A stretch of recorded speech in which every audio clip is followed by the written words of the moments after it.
subit notre pays en ce moment.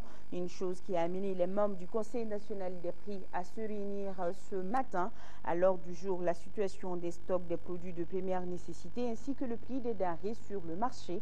Selon le directeur national du commerce et de la concurrence, aucune rupture dans l'approvisionnement des marchés n'a été constatée. Il rassure qu'il y a suffisamment de stocks disponibles et que les prix depuis la déclaration d'embargo n'ont pas connu de changement véritable.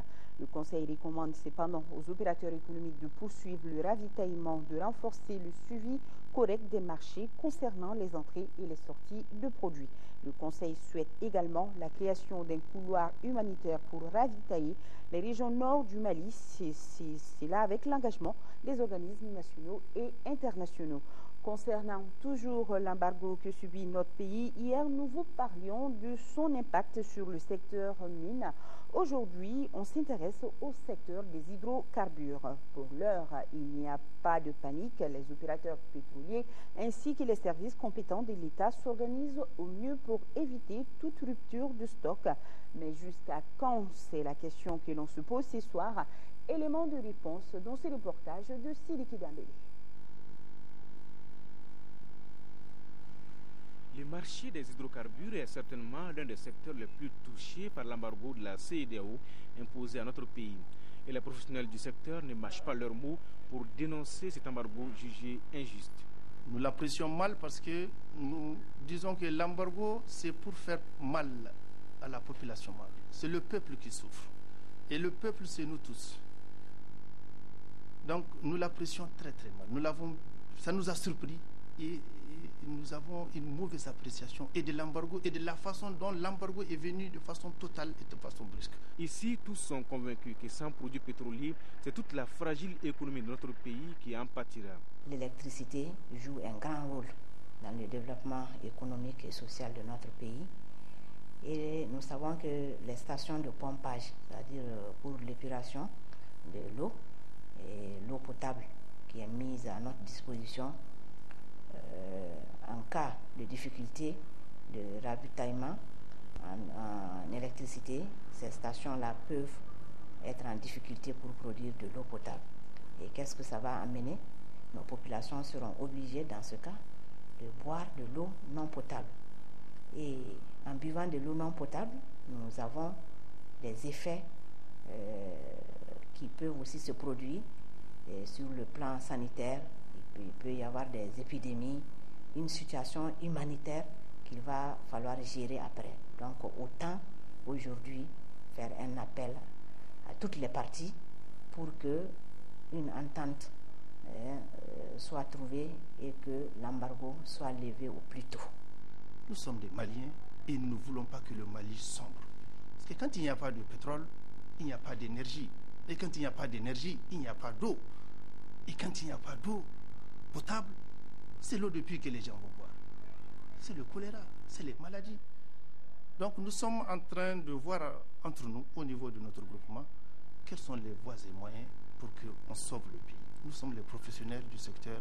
Il faut que nous utilisions toute notre ingéniosité pour sauver notre pays. Mais nous avons besoin d'accompagnement. L'accompagnement peut être politique, diplomatique, économique et même financier. Pour l'heure, les professionnels du secteur refusent de parler de crise, mais de perturbations dans la chaîne de l'approvisionnement. Et l'on s'organise au mieux pour éviter toute rupture de produits, mais aussi toute spéculation sur les prix. Vous avez constaté que depuis 2011 jusqu'à aujourd'hui, le prix du gasoil n'a pas changé, le prix de l'essence n'a pas changé, c'est le même prix. Il n'y a pas eu d'augmentation. Mais le prix du baril augmente tous les jours. Ce qui veut dire qu'il y a une commission composée par les opérateurs pétroliers et les services de l'État qui se réunit tous les mois pour voir sur quel poste on peut jouer. Et chacun de son côté laisse quelque chose. Quelles que soient les difficultés, quelles que soient les périodes de turbulence, nous allons essayer de tenir bon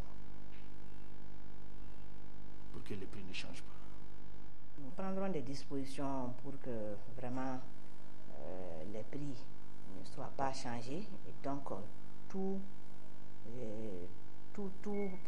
vendeur de produits pétroliers qui ne vendrait pas en tout cas dans le cadre des prix plafonds fixés mensuellement, devrait être passible de sanctions prévues à cet effet.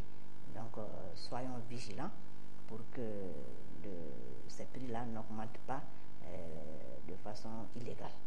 Pour faire face à la situation, un changement de comportement s'impose. Nous, au niveau du GMPP, nous ferons tout ce qui est à notre disposition pour sortir le Mali de cette situation de turbulence. Parce que c'est vrai, nous avons la volonté, mais nous ne pouvons rien faire sans les autres. Il faut qu'on continue les concertations, qu'on continue à se parler, qu'on continue la négociation et que les populations restent sereines, qu'elles soient rassurées aussi. Nous ferons tout pour qu'il n'y ait pas de rupture d'énergie. Rappelons qu'à la date du 6 avril 2012, les prix des carburants sont fixés à 595 francs le litre du super, 610 francs le litre du gasoil, 510 francs le pétrole et le gaz butane est cédé à 2500 francs la bouteille de 6 kilos. Et concernant l'embargo, nous avons cette déclaration des femmes du Mali face aux sanctions de la CEDEAO. Cette déclaration nous vient de la coordination des associations et ONG féminines du Mali. Elle demande à la junte d'analyser la situation et mener un dialogue constructif avec toutes les parties prenantes afin d'aboutir à une solution qui tienne compte des intérêts des populations maliennes. Et la Convention nationale pour une Afrique solidaire face au RS, TENAS face au RS,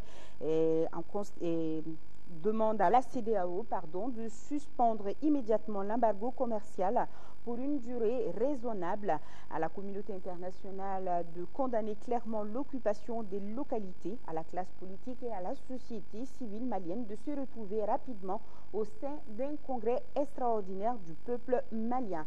Et nous avons reçu d'autres communiqués à notre rédaction suite à la déclaration unilatérale d'indépendance de l'Azawad, des communiqués du parti Yelema, de l'association Tiramakansi du Mali, du parti de l'indépendance, de la démocratie et de la solidarité PIDS et du cadre de concertation et d'action Gandakoy et de l'Union pour la République et la démocratie URD. Tous rejettent et condamnent avec la dernière rigueur toute idée indépendantiste tendant la scission du territoire national. L'Azawad est et demeure partie intégrante du territoire malien.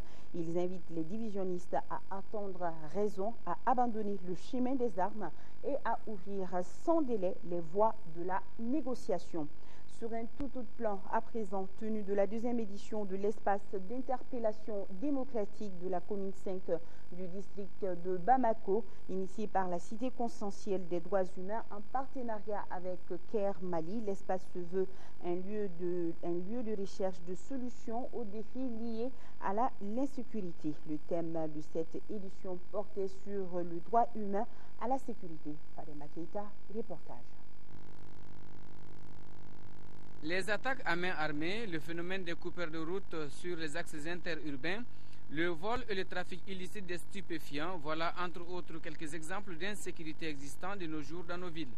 C'est pour lutter efficacement contre ces fléaux que les autorités de la commune 5, à travers la Cité consensuelle des droits humains, ont organisé la deuxième édition de l'espace d'interpellation démocratique EID. Le thème retenu est le droit à la sécurité. En commune 5 ici, je crois que ce n'est caché à personne. Il y a chaque fois des vols qui se font à main armée. Les gens qu'on tue dans la rue, qu'on ramasse, la protection civile les ramasse. Tout récemment, on a eu des jeunes gens qu'on a tués ici en commune 5. Donc c'est des choses qui se passent à longueur de journée au niveau de la commune. Cet espace se veut un lieu de recherche de solutions aux défis liés à l'insécurité. C'est un thème qui est d'actualité, parce que le pays quand même traverse un moment difficile. Mais en ce qui concerne la commune 5, je pense qu'il s'agissait vraiment de développer le contenu du PDSEC. Ce que nous avions programmé par rapport au volet de la sécurité au niveau de la commune. De voir concrètement ce que nous avions prévu au niveau du volet sécurité pour pouvoir vraiment, en tout cas, remédier aux souffrances des populations. Des recommandations sont proposées pour éradiquer les foyers criminogènes, parmi lesquels le raffermissement des rencontres entre la mairie, la police et la population, le renforcement des moyens de la police pour faciliter les patrouilles régulières dans les zones sensibles et la sensibilisation sur l'insécurité routière. D'autres communiqués dans cette édition, le groupe national de la Société internationale pour les droits de l'homme au Mali réaffirme son engagement pour les idéaux de la démocratie, de l'état de droit et du respect de tous les droits civils, politiques, économiques, sociaux et culturels de tous les citoyens. À ce titre, la CIDH Mali dénonce avec force et énergie les atrocités que commettent des groupes armés sur les populations des régions du Gao, Tombouctou et Kidal.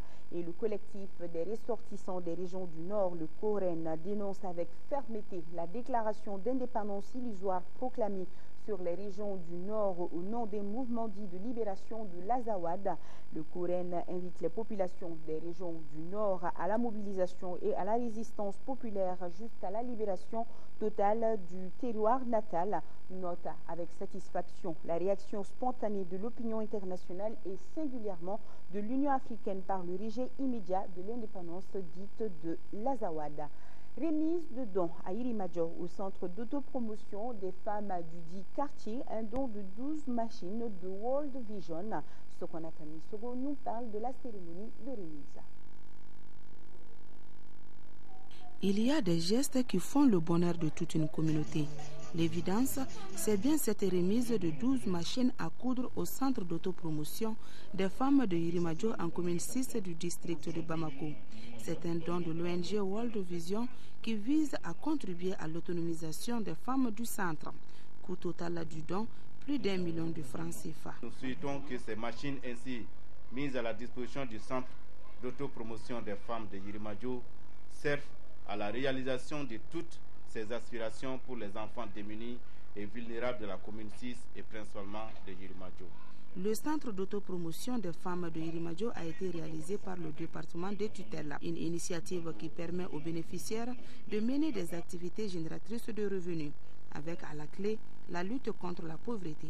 Permettez-moi de remercier au nom de toutes les femmes de Irimadjo notre partenaire World Vision pour avoir accepté, en plus de tout ce qu'il réalise dans notre quartier, de nous soutenir avec 12 machines à coudre, 10 simples et 2 brodeuses. Nous promettons d'en faire un bon usage afin d'en tirer le meilleur profit. Cette cérémonie de remise du don s'est achevée par une visite des stands d'exposition. Question d'apprécier les produits fabriqués par les femmes du centre. L'Association pour le progrès et la défense des droits des femmes, APDF, a 21 ans, aussi en raison de la situation exceptionnelle que traverse notre pays.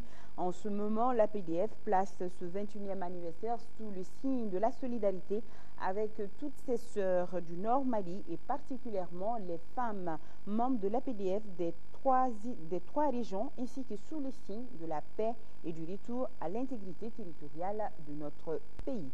Les forces de sécurité du Sikasso accentuent la traque des bandits et autres criminels. Le commissariat de police du 2e arrondissement de la ville vient de mettre la main sur l'assassin de feu Ladjiberté du village de Zimbougou, commune urbaine de Sikasso.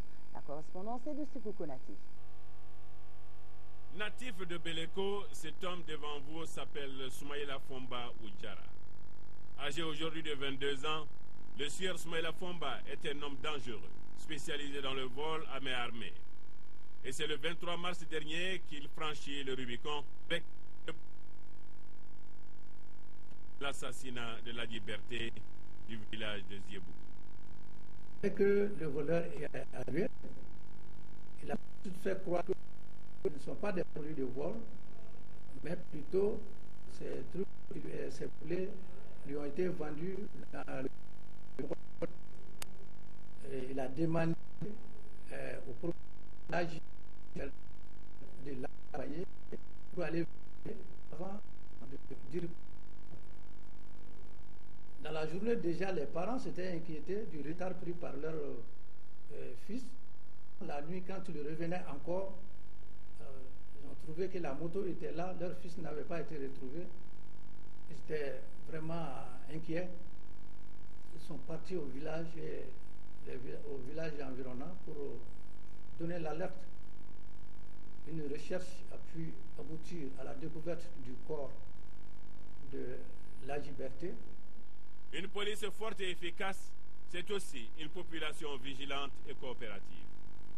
Nous sommes là par et pour les populations pour assurer leur sécurité et la sécurité de leurs biens. Mais on a, dans le cadre de l'exécution de cette mission, besoin de leur appui, leur aide, ne serait-ce qu'en nous fournissant leurs renseignements. Du sport dans cette édition avec une bonne nouvelle. Le club olympique de Bamako s'est qualifié pour le prochain tour de la Coupe de la Confédération après sa victoire 3-1 cet après-midi face à la Renaissance du Tchad. Je vous rappelle que le COB s'était incliné à l'aller 3-2.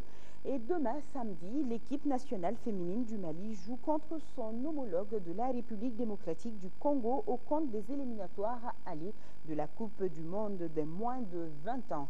Les Maliennes attendent faire un bon résultat ici à Bamako. C'est ce qu'ils disent le président de la commission foot féminin et l'entraîneur adjoint Sahaba Babi et Moussa Bagayogo sont au micro de Abdul Karim Kaba.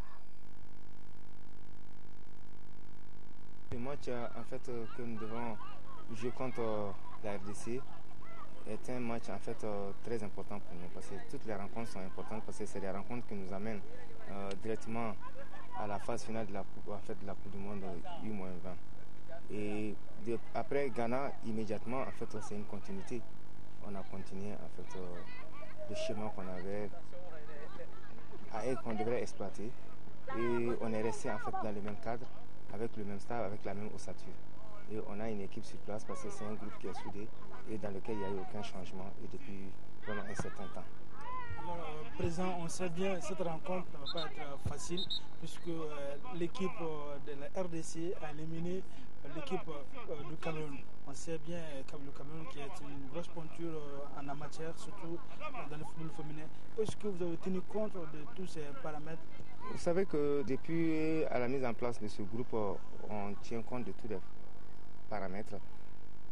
Guinée équatoriale n'est pas une petite pointure aussi. Ce qu'on a vécu au match retour peut nous permettre de faire face à toutes les équipes dont on aura la chance de rencontrer jusqu'à la phase finale. Et là, la RDC n'est pas une petite pointure et nous aussi, nous sommes une équipe fin prête et préparée et vraiment avec des joueuses vraiment très disciplinées et qui respectent vraiment les consignes données par le staff technique. Et nous sommes convaincus qu'on a un match difficile à jouer et tous les matchs sont difficiles pour nous. Et l'essentiel, c'est de faire le maximum chez nous et pour que en fait, nous puissions gérer le retour aussi. Et même s'il faut faire le maximum aussi au retour. On est convaincus et les jeunes filles sont convaincues de l'enjeu qui les attend. Nous sommes restés sur quand même les bonnes logiques et puis bon, voilà, depuis au début jusqu'à présent. Alors, on a fait vraiment du beau travail. Je crois que les filles ont beaucoup assimilé ce que nous leur avons donné. Jusque-là, vraiment, ça va. Chacun, quand même, a sa force. La RDC a sa force, nous avons la nôtre. La RDC ne nous fait pas du tout peur. Même si on nous amène dans n'importe quelle équipe, alors nous, ce que nous avions fait, on a confiance à nos filles. Et on sait que la RDC, alors ça va vraiment bien passer ici. Et je crois que dans tous les cas, nous, on va gagner. Le président de la commission foot féminin et l'entraîneur adjoint Sahaba Babi et Moussa Bagayogo étaient au micro de Abdul Karim Kaba. Reste à souhaiter une bonne chance à l'équipe féminine Mali RDC. C'est donc demain samedi au stade Modibo Keïta, coup d'envoi à 17h. Ce journal est terminé. toute la rédaction vous remercie de l'avoir suivi en notre compagnie. Excellente suite de programmes sur votre télévision nationale. Bonsoir.